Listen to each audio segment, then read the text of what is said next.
Good morning everyone. आज हम करेंगे मैरीगोल्ड का लेसन 3 जो कि है हमारा बर्ड टॉक। ठीक है, बर्ड टॉक। बर्ड क्या होता है आपको पता है, पक्षी, और टॉक का मतलब होता है बातें करना। जो पक्षी हैं ये क्या बातें करते हैं, इसी के बारे में ये हमारे पोएम है। तो लेट्स स्टार्ट। सबसे पहले हम कुछ वर्ड्स देखते हैं जो कि आपके लेसन में आएंगे, तो उससे आपको जो पोएम है आपकी उसको समझने में आसानी होगी। तो सबसे पहले उसमें जो कुछ वर्ड हैं जैसे बीटल्स। बीटल्स क्या होते हैं? बीटल्स होते हैं ये छोटे छोटे जो कीट होते हैं, इन्हें हम बीटल्स बोलते हैं। ठीक है, इंसेक्ट्स। उसके बाद है फेदर्स। फेदर्स होते हैं पंख। नेक्स्ट है वायर्स। वायर होती है तारें। तार जो होती हैं आपने सबने देखी हुई होगी, तो इसे बोलते हैं वायर्स। और पीपल। पीपल होते हैं लोग। तो चलिए अब हम अपनी पोएम स्टार्ट करते हैं। Do you think birds find people funny? क्या आपको लगता है कि जो बर्ड्स हैं उनको लगता है कि लोग जो है वो बड़े ही फनी होते हैं, मज़ेदार होते हैं? Let's listen to what the robin and jay have to say. Let's listen, आओ सुने, टू व्हाट द कि जो रॉबिन और जे हैं वो क्या कहते हैं, क्या कहना चाहते हैं। ये जो हमारे दो बर्ड हैं इनके नाम है रॉबिन और जे। ठीक है, तो ये आपस में बातें करते हैं। ये क्या बातें करते हैं चलिए देखते हैं। Think said the robin. Robin ने कहा सोचो। उसके बाद think said the J sitting in the garden talking one day. एक दिन गार्डन में बैठे हुए वे बातें कर रहे हैं कि रॉबिन ने कहा सोचो, फिर जे ने कहा सोचो। किसके बारे में सोचो? Think about people the way they grow. ठीक है, थिंक अबाउट पीपल, लोगों के बारे में सोचो। द वे, जिस तरीके से दे ग्रो, वे बड़े होते हैं, जिस तरीके से लोग बड़े होते हैं उसके बारे में सोचो। They don't have feathers at all you no.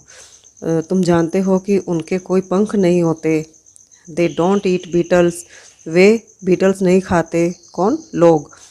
ठीक है, लोग जो है वो बीटल्स नहीं खाते, जो कीट पतंगे होते हैं वो नहीं खाते। They don't grow wings. उनके पंख नहीं उगते। And they don't like sitting on wires and things. और वे तारों के ऊपर या किसी भी चीज़ के ऊपर बैठना पसंद नहीं करते। Think said the robin, think said the jay. Robin ने कहा सोचो, जे ने कहा सोचो। Aren't people funny to be that way. क्या लोग जो हैं इस तरीके से कुछ मज़ेदार नहीं होते? ठीक है, जिस तरीके से वो रहते हैं, क्या तुम्हें नहीं लगता कि वो काफ़ी मज़ेदार होते हैं? अब देखिए ये पोएम किसने लिखी थी?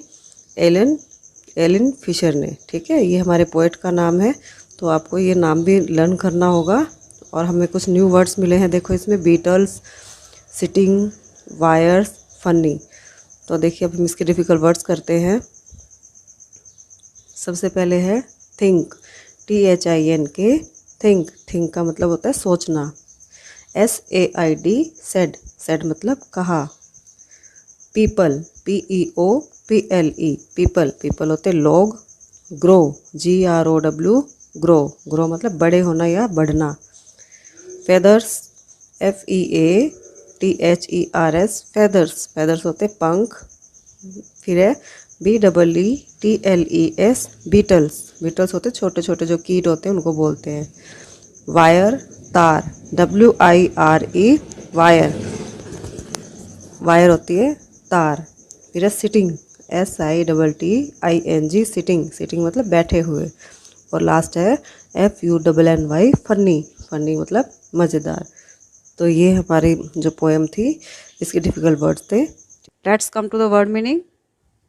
तो first word is beetles. Beetles का मतलब होता है इंसेक्ट्स, कीट, जो छोटे छोटे कीट होते हैं उन्हें बोलते हैं beetles. Second is feather. Feather होता है पंख यानी कि विंग। फिर है वायर। वायर होती है तार जिसे आप स्ट्रिंग कहते हैं। ठीक है, स्ट्रिंग। और फिर लास्ट है फ़नी। फ़नी का मतलब होता है मज़ेदार या जिसको देखकर हंसी आए, यानी कि हंसाने योग्य, लाफेबल। ओके, ये थे हमारे वर्ड मीनिंग। अब हम इसके क्वेश्चन आंसर और देख लेते हैं, बिल्कुल ईजी से है। First question is name the two birds in the poem. जो हमारी पोएम है बर्ड टॉक, इसमें जो दो पक्षी हैं उनके नाम बताइए। The two birds are robin and jay. जो दो पक्षी हैं उनके नाम हैं रॉबिन और जे। ये देखो नाम है तो इसलिए हमने इनके जो फर्स्ट अल्फ़ाबेट है वो कैपिटल लिखने हैं। जैसे रॉबिन का आर और जे का जो जे है वो कैपिटल करना होगा, ठीक है, क्योंकि प्रॉपर नाउन है इसलिए प्रॉपर नाउन का फर्स्ट अल्फ़ाबेट जो होता है वो हमेशा कैपिटल होता है। फिर है second question, what are the 3 things that people can't do.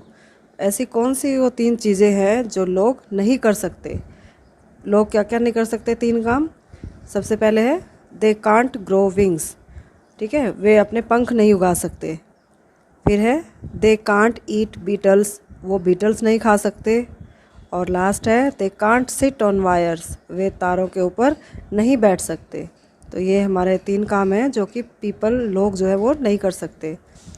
और इसका लास्ट क्वेश्चन है what do birds think of people. जो बर्ड्स हैं पक्षी वो लोगों के बारे में क्या सोचते हैं। बर्ड्स थिंक, पक्षी सोचते हैं, पीपल आर सो फनी, लोग जो है कितने मज़ेदार होते हैं, ठीक है। Birds think people are so funny, पक्षी सोचते हैं कि लोग जो है वो कितने मज़ेदार होते हैं। तो ये इसके क्वेश्चन आंसर थे। चलिए लास्ट में इसकी बुक एक्सरसाइज देख लेते हैं एक बार।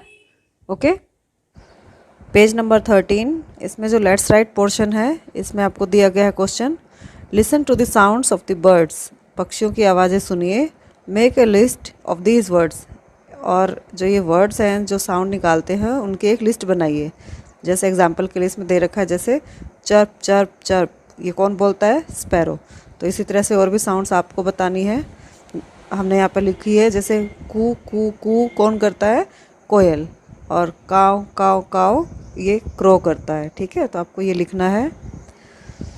इसके बाद है नेक्स्ट क्वेश्चन नीचे, now right 4 sentences on birds, birds के ऊपर 4 सेंटेंसेस लिखिए यूजिंग द फॉलोइंग वर्ड्स।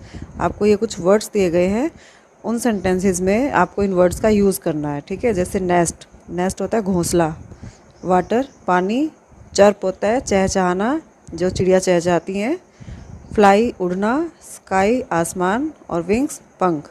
अब इनका यूज़ करते हुए हमें 4 सेंटेंसेस बनाने हैं। तो देखिए 4 सेंटेंसेस हमने बनाए हैं। Birds make their nest on the trees, जो बर्ड्स हैं अपना घोंसला पेड़ों पर बनाते हैं। Birds have wings to fly in the sky, पक्षियों के आसमान में उड़ने के लिए पंख होते हैं। Birds make a sound chirp chirp, पक्षी जो है वो चर्प चर्प की आवाज़ें निकालते हैं। फिर नेक्स्ट है birds drink water with their beak, पक्षी जो है अपनी चोंच से पानी पीते हैं, ठीक है। तो ये 4 सेंटेंसेस थे, ये आपने अपने बुक में फिल करने हैं। और इसके बाद है पेज नंबर 14, इसमें क्या कहा गया है आपको, right words that rhyme with the words given below. आपको नीचे कुछ वर्ड्स दिए गए हैं, ठीक है, तो इनसे राइमिंग करते हुए वर्ड आपने इनके सामने लिखने हैं। राइमिंग का मतलब होता है तुकबंदी वाले, एक जैसे मिलते जुलते, ठीक है, जिनको बोलने में सेम से लगभग मिलती जुलती सी साउंड आए। तो जैसे एक करके दे रखा है आपको, ग्रो का जैसे बना रखा है, ग्रो का नो थ्रो, ठीक है। इसी तरह से डे का बे, और आगे आपको बनाना है जैसे मे ले, कुछ भी बना सकते हो। तो यहाँ पर देखिए हमने बना कर दिए हैं। सबसे पहले है डे, डे का बनाया बे से, ठीक है। फिर थिंक, थिंक का बनाते हैं राइमिंग, सिंक पिंक, इंक भी हो सकता है। फिर है फनी, फनी का बनी सन्नी, और यह है ईट का सीट मीट, सिंग का है रिंग थिंग। तो ये हमारे वर्ड्स थे राइमिंग। तो अब हमारा ये लेसन जो है कंप्लीट होता है।